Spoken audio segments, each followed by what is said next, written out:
coming home. After 738 days in brutal captivity, the remaining 20 living Israeli hostages have been returned. I've got the latest on the historic beginning to what the world hopes will be lasting Mideast peace.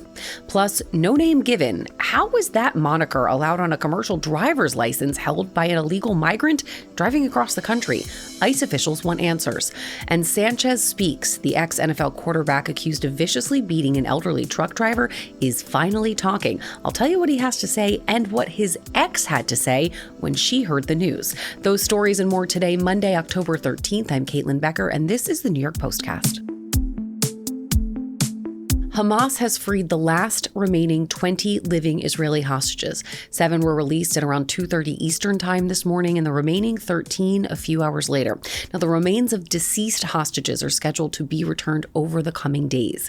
It's been 738 days since the terror group took more than 250 Israelis hostage during that horrible October 7th, 2023 attack, keeping them in a hellish captivity ever since until today.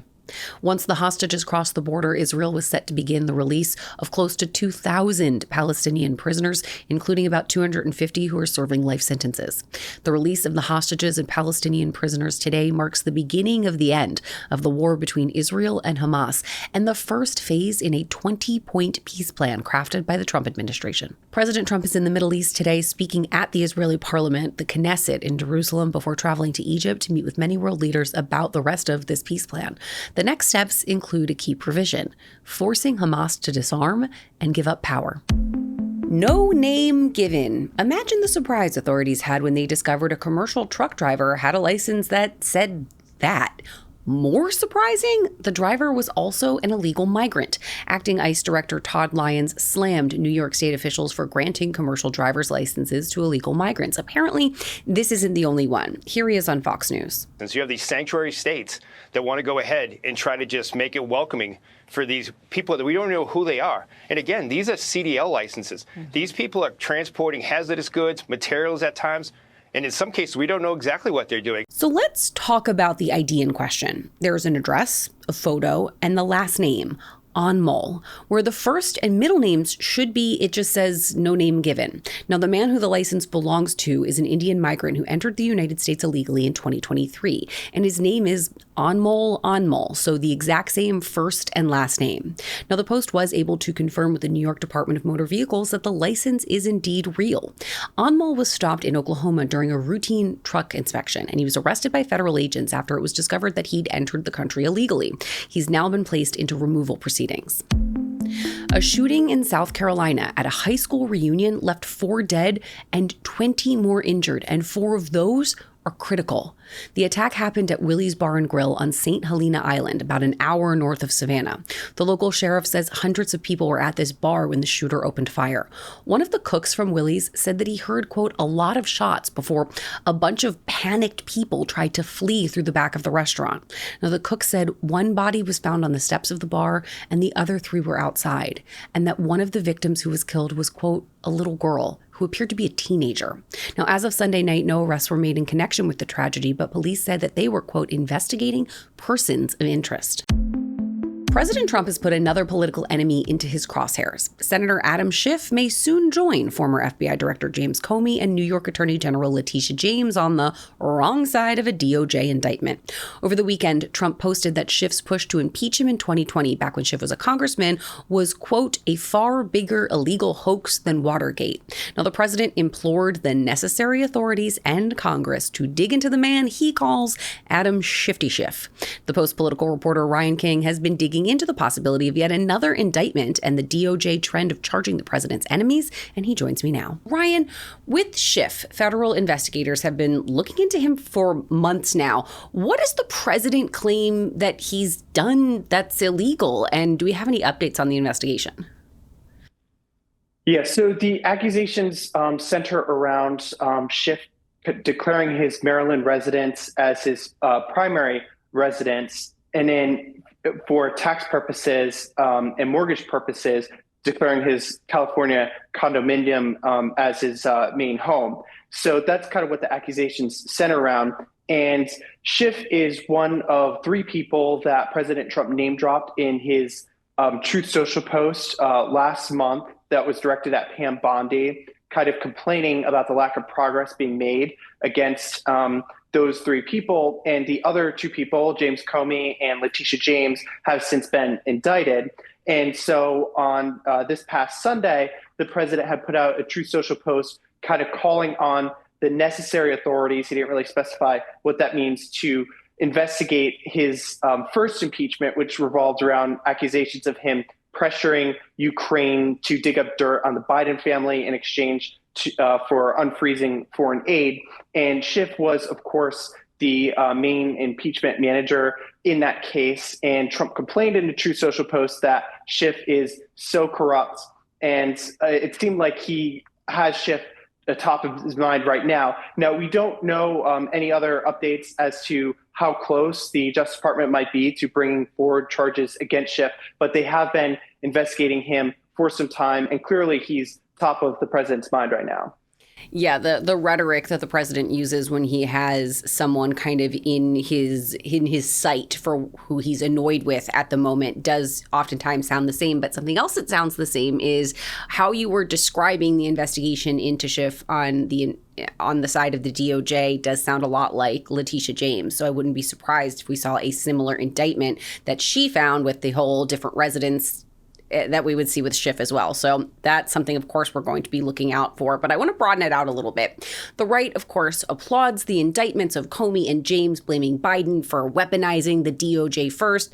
The left, as we would expect, says the exact opposite. So what kind of precedent have we seen when it comes to presidents influencing either directly or indirectly the kinds of cases that the DOJ pursues? Yeah, it's very tricky because, historically there's supposed to be separation between the Justice Department and what it does and politics. And at the same time, there's supposed to be this principle that, no one's supposed to be above the law. So this gets really tricky. But certainly we've seen from the president's rhetoric that it is a bit different than his predecessors, where he's like openly suggesting that some of his rivals should be investigated. And it's gone a little bit further than a lot of what his predecessors has done.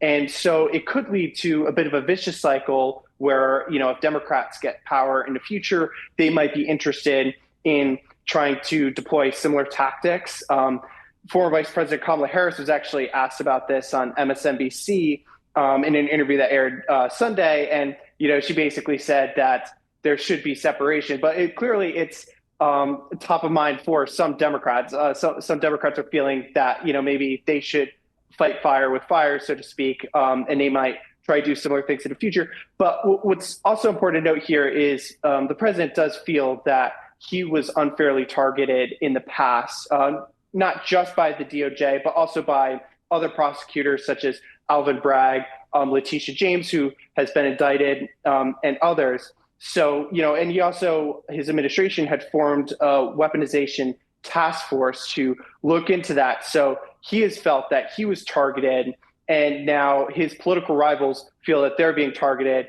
So it's certainly shaping up to be a little bit of a vicious cycle. And I guess the question is, what will Democrats do when they come to power next? Literally, as you were saying, vicious cycle in my head, I'm like, round and round and round we go again. Now, I want to look at the indictments so far. We've got Comey and Letitia James. Now, those came out and we saw prosecutors saying there wasn't enough evidence. You have talking heads claiming that convictions are going to be really difficult or even very unlikely. So it begs the question of whether the administration believes convictions are likely, or is this more political than anything else? Yeah, certainly the prosecutors pursuing these cases are putting on a confident face and suggesting that they will be successful. There are a lot of nonpartisan prosecutors that have looked at this and suggested that a lot of these cases aren't exactly slam dunks. But I think it's also fair to say that some of the people being targeted, like Letitia James and James Comey, aren't necessarily squeaky clean either. There's still a lot of information we don't have. Like, there's a lot of information that we're missing about the charge against James Comey and what the specific allegations are.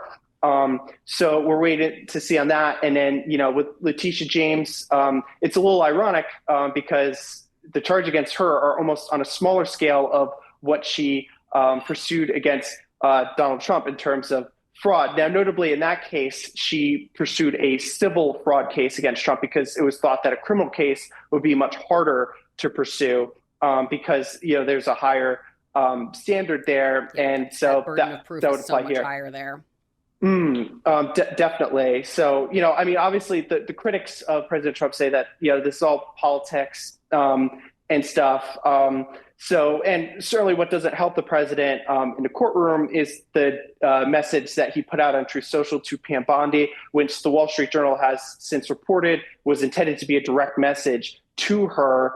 The defense teams for Comey and James will, point to that as evidence that they're being prosecuted and use that to bolster their defense.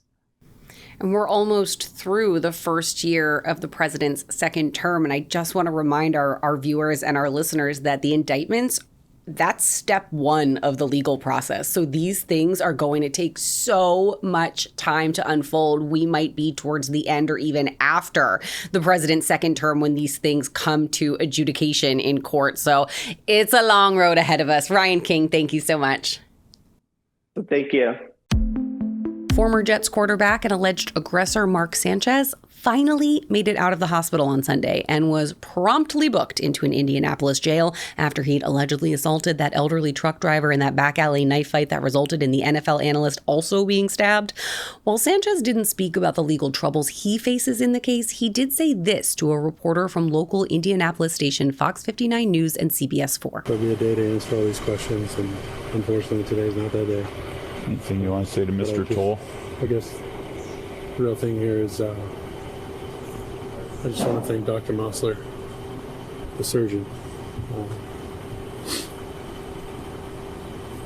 She saved my life. And we also heard from the mother of Sanchez's 8-year-old son, Daniel. The UK model, Bobby T, whose real name is Erin Campaneris, posted to Instagram that she heard about Sanchez's ordeal online and only knows the same information that you and I do. But that, quote, sadly, none of this is surprising to me. Eesh. That one kind of hurts. Now, Sanchez is out of jail on bail and he has court hearing in November 5th over the issue. And now a sad update from our friends at Page Six. By now, you've no doubt heard that legendary actress Diane Keaton passed away over the weekend at 79 years old. Naturally, the first question on everyone's mind was how? Well, we don't have a clear answer at this point, and there is a bit of mystery surrounding the whole thing. First responders were called to the Annie Hall star's Los Angeles home at around 8 a.m.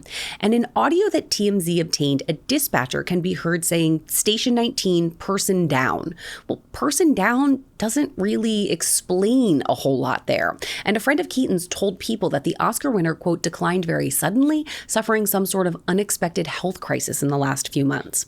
Now, that same friend said that Keaton's family chose to keep her health battle quiet, adding that in her final moments that she was surrounded by her closest loved ones. A rep for the actress didn't immediately respond when Page Six reached out, and a spokesperson for the family asked for privacy. Such a sad one. Diane Keaton was one of my top favorite celebrity sightings when I lived in LA. I saw her at a restaurant in Culver City, and she was exactly what you'd think. She turned every single head in the place when she walked by.